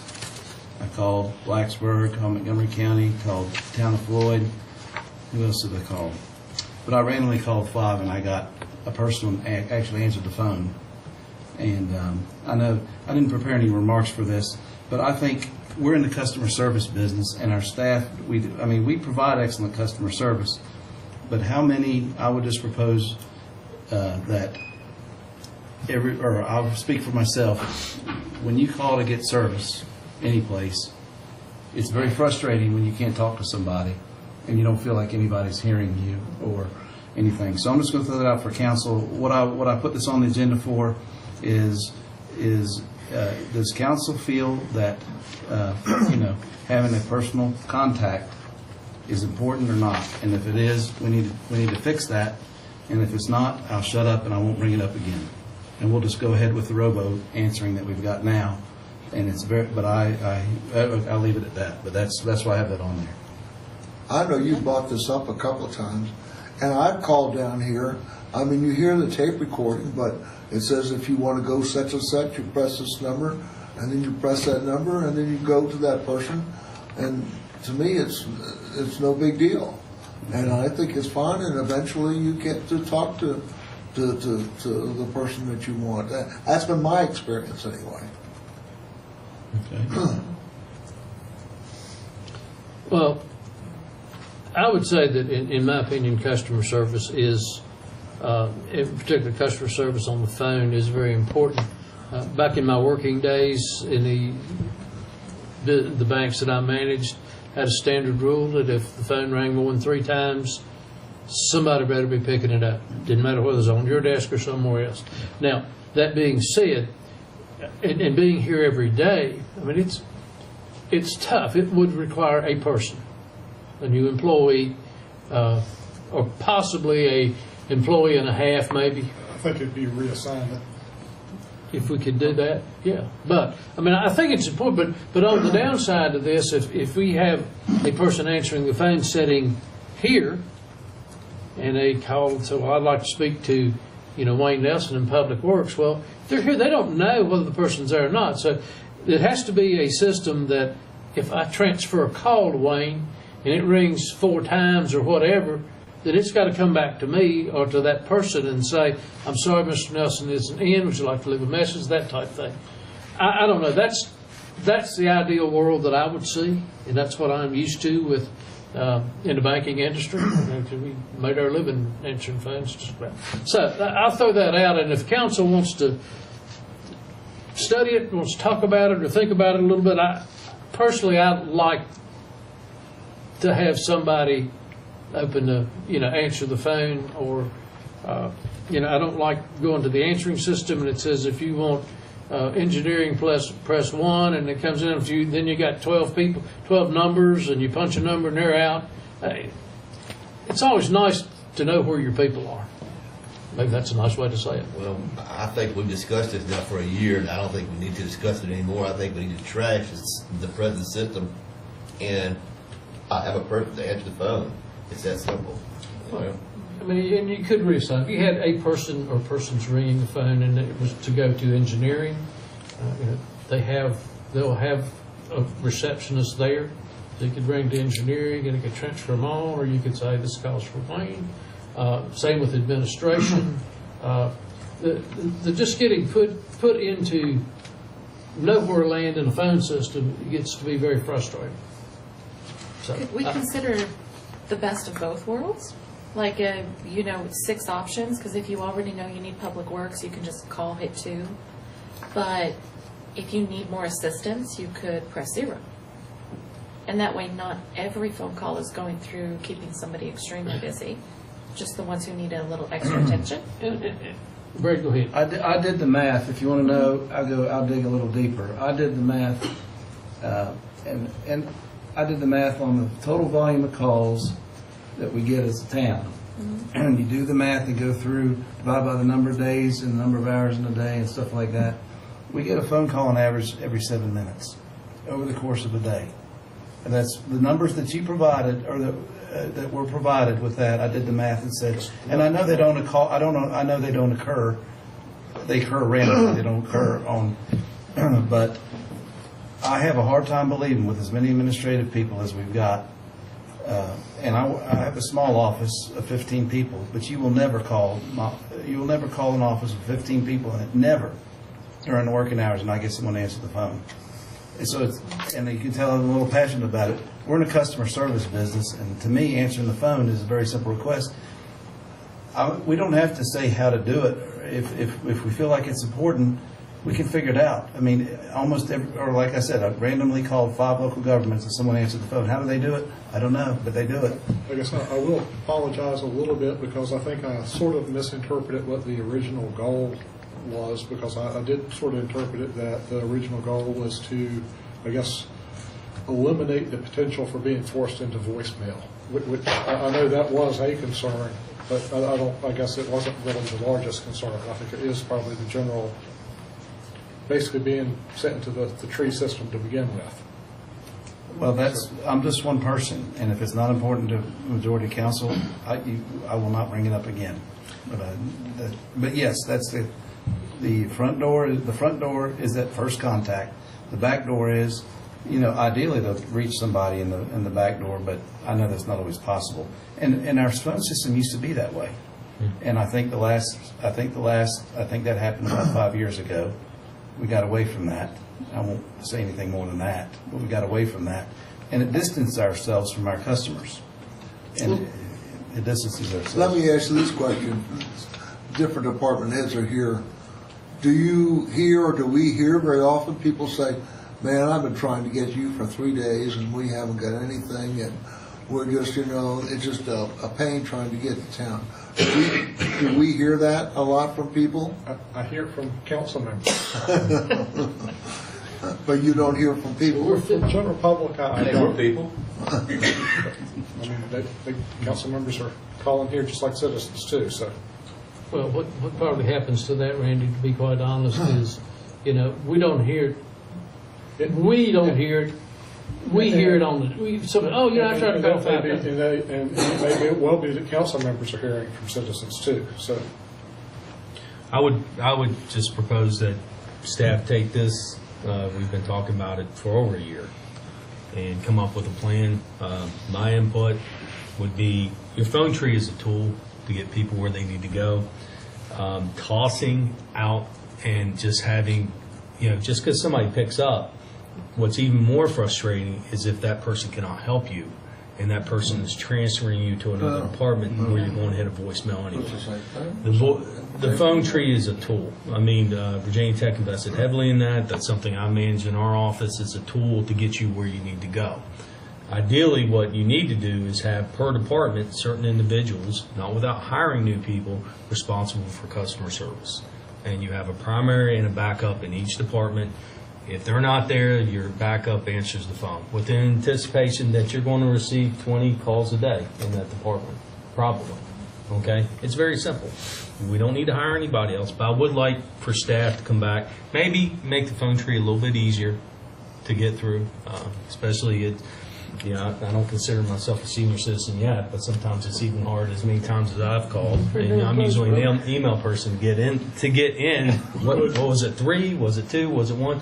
And I have to re-listen to it. But I believe Randy can bring a recommendation back to us to where we can ensure, because nothing satisfies a citizen more than if I need to speak with engineering, not necessarily Wayne, because he is the department head, that when I hit the engineering number 3 or 4, that somebody will pick up. And only in an emergency or a high volume period, you may get a voicemail that you can leave, and it's mandated that if somebody leaves a message, you call them back that day. That's one of the things, at least my dad and my brothers have always lived by. If somebody calls you or leaves a message, you call them back that day regardless. So It's a big deal. So that's my input, but I would like Randy to bring something back to us without throwing everything out, because we spent a lot of money on that. A couple possibilities I've sort of thought of is, one, we could make sure there's a clear message on at the end of the tree, or maybe even at the beginning of the tree. If you'd like an operator, press O now. Mm-hmm. Maybe that's the first thing you hear. And then otherwise, you wait on the line for the tree. Valerie, I imagine your department gets more calls than anybody else. How do you handle it? Our phones ring over. We have at least 2 people for each area that take calls. Our cashiers take calls for water or tax payments or whatever, but the customer that's in front of them is their first priority. Yep, in person. So this customer's here and their phone's ringing, they're not answering that phone. They're dealing with this customer here. But we have 1, 2, 3, 4, 5. There's 6 people constantly answering the phone. But if that cashier can't answer it due to a face-to-face interaction, it rolls to another individual in your office. Right. The cashiers are actually like a third roll-off. Right. So, like, if the 2 utility people aren't there, it would roll to the cashiers. If neither the tax people are there, it will roll to the cashiers. But there's always 2 people ahead of the cashiers. They're only picking up as a third on the call ring, and they very rarely get to them. Most of the time it's, I was in today and talked to Brittany or so-and-so or so-and-so, can I talk to them? And that's why their phone is ringing. It's not necessarily a roll-down call. If we have somebody, Randy, who's hurt, trying to find something for them to do, that'd be a great job for them. Was that okay? This time of year it's going to get bad. Well, it sounds like there's not going to be much change, and that's fine. That's what I put it on there for. I would like some sort of plan. Yeah. I just Everybody have a thinks personal they're playing contact for everyone. I think so. I would invite you to try to do like what Val does. She has a 3-tier system, and each department should have that. So when somebody gets in, there should be somebody responsible, at least during the day, to answer that phone. I think that's kind of, but to be honest, I think that is one of the problems is in the administration, we've only got one executive secretary for basically all administrative funds. So there really is no backup. Basically, administration's myself, Andrew, Adam, and Tracy. So what about chocolate? But it's not a reason We the don't want administrative calls coming fund to you. couldn't How about ring that? to another department, which it does. Okay. All right. So, got a general scope of what we would like to at least research and come back? Yes. What do you think? Actively 3 months, 2 months? Hopefully by end of January, End of January. Okay. second meeting in January. Is that all right, guys? Mm-hmm. Sure. All righty. Very good. Under staff reports, Mr. Town Manager, do you have anything? I have several things. First, as you know, Ann Carter is on our representative for the Virginia Tech Executive Airport, and her term is ending end of the year. She does not care to be reappointed. I sent the letter of resignation out, and we don't have to make any moves tonight, but I will say that Mr. Stipes has expressed an interest. The airport is right across the street from his office, and he has a good relationship with the airport manager. So if and when we're ready, I'd certainly like us to consider Brad, or we can do that tonight. It's the only committee I've asked to be on except Bikeway Walkway in 12 years, okay? I have no problem with. And I would be your sub if you needed one, Brad. Beautiful. That's great.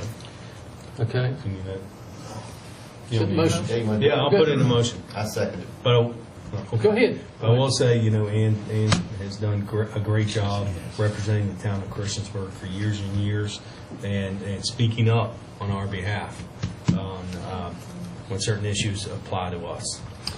I think that, I know Ann's not as mobile as she used to Right. be, and that's an issue. Even asking her to come down here to be appointed sometimes was, well, she usually has to get somebody to drive her. Yes. Still very, very clear of mind. What I thought maybe, as I would get together with Anika and Melissa, and maybe we do a same letter, similar to what we did with the Thompsons, that I'll come back and everyone can sign, then we can make sure that she gets it. Yes. I'll probably put it in a plaque. 100%, yeah. Absolutely. So we'll do that, yeah. But she has been long-standing. Okay. So we have a motion and a second to appoint Mr. Stipes. Councilman Bishop? Aye. Councilman Collins? Aye. Councilman Hubbard? Aye. Councilwoman Sacks? Aye. Councilman Showalter? Aye. Councilman Stipes? Do I vote or not? No? Yeah. Okay, I'll vote.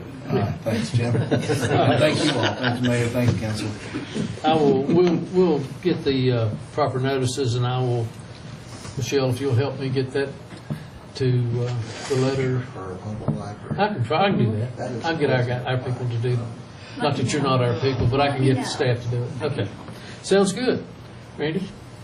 January 21st, that's Martin Luther King Day. That's the planned startup day for the pilot route service for basically the expanded gold and blue Christiansburg route services. Okay. I have I guess kind of a general consensus question for you. We've been discussing lighting downtown in our trees, street trees. We have 27 trees downtown that we're looking at putting lights in. Approximate cost about $800 for the lighting, and this is basically Christmas tree type lighting that we're considering. We've discussed different lighting, whether we use maybe white lights, we use blue lights. Considering it's downtown and just kind of so prominent, I thought I'd kind of put it before council. Would you want to make a determination of what type of lighting we use, or would you want to refer it to Central Business District Committee? Is this for year-round? Yes, it is. Basically, we only want to purchase, well, it's not necessarily year-round, but we only want to make the purchase one time. So obviously, whatever color lights we buy is basically the color we intend to use it. I'll defer that to central business. I don't We'll take it. because half of us probably want clear, and the other half, whatever. I think Well, we do have ideas already for some lighting we had discussed, so that would we'd fall in possibly perfectly. either white or blue, Right. or maybe a mix. But This is only for holidays? No, I like the year-round. Greenville does Yeah, that. I love It's year-round. neat. and I think for that case, possibly a white would, but we'll leave that up to them. That's up to you all. I'll see you today. We may see you at the meeting I tomorrow. kind of prefer the yellow. And you have another item. I want these stuff. Good luck. Good luck. Okay. we'd like to come to the Central Business District. Absolutely. And that is a great idea. Whoever came up with it. Hickok Street.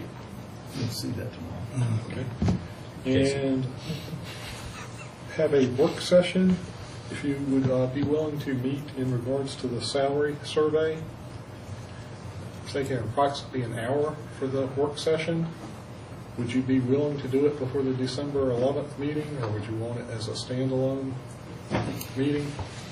I'd rather wait till next month myself. Yeah. You mean January? New Year? January. Yeah. I won't be able to do it before the next meeting. I've got a commitment up to the time the council starts. So I guess come back to you at the December 11th meeting and ask you then. Set a date. Yeah.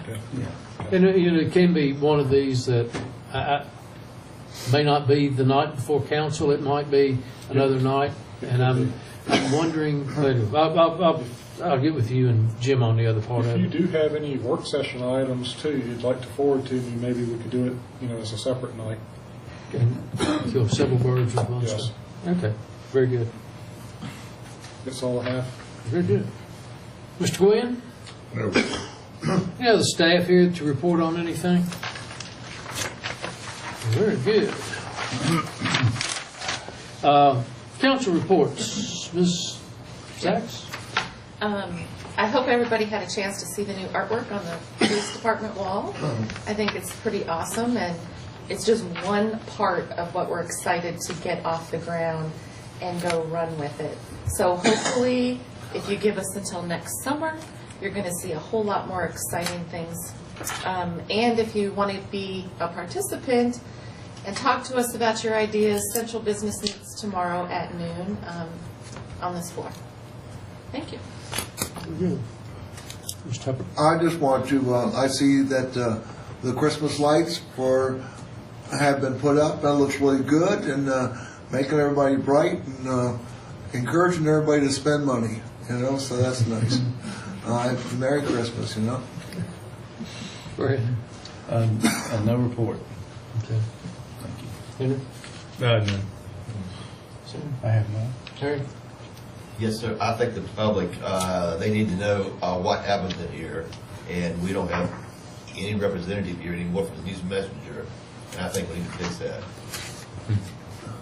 Okay. Don't have anything We have to a run press table. Don't have a run out there. The press table's empty. We could have set up a buffet.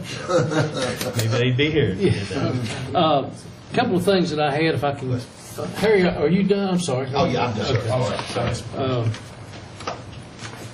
Had a couple of items. First and foremost is, and I know we will meet again before that. No, we won't. Christmas parade is the 14th. We will meet a couple of days before.